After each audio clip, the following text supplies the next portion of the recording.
গোৱালপাৰাৰ মাটিয়াত নকলখনৰ বিৰুদ্ধে মাটিয়া আৰক্ষীৰ অভিযান। মাটিয়া থানাৰ ভাৰপ্ৰাপ্ত আৰক্ষী বিষয়া নিপুমণি চৌধুৰীৰ নেতৃত্বত চলে এই অভিযানত ইমান হুছেইন নামৰ যুৱক এজনক গ্ৰেপ্তাৰ কৰিবলৈ সক্ষম হয় আৰু যুৱকজনৰ পৰা 4 টুকুৰা নকলখন ৰাইজৰ সন্মুখতে জব্দ কৰে মাটিয়া আৰক্ষীয়ে।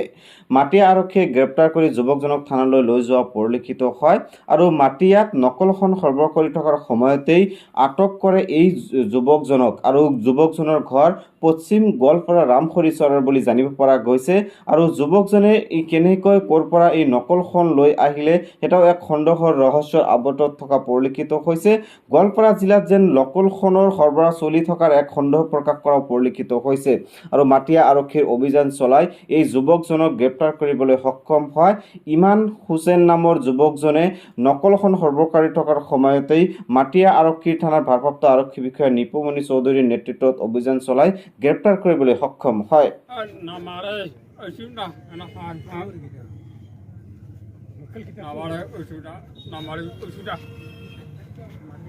ক'ৰ পৰা আনিছিলা মালখিনি?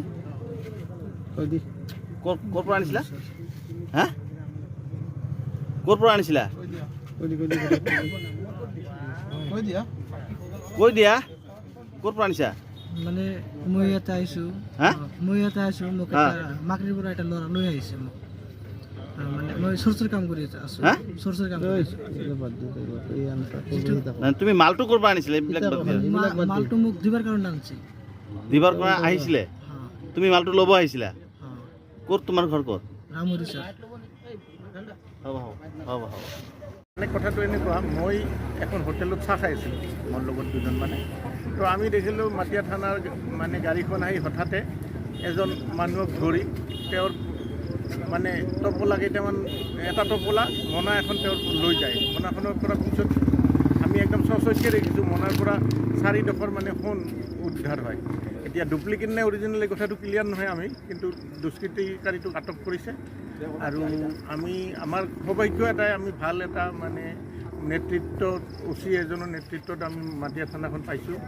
এতিয়ালৈকে বহুকেইটা কেছ ধৰিছে, তেওঁ ড্ৰাগছ পৰ্যন্ত ধৰিছে। আমাৰ মানে তেওঁ অহাৰ পৰা অন্ততঃ আমাৰ মাটিয়া এলেকা বহুত এটা শান্তিত আছে বুলি আমি অনুভৱ কৰোঁ। আইন শৃংখলাত হয়, আইন শৃংখলা সুস্থিৰ আছে এতিয়া।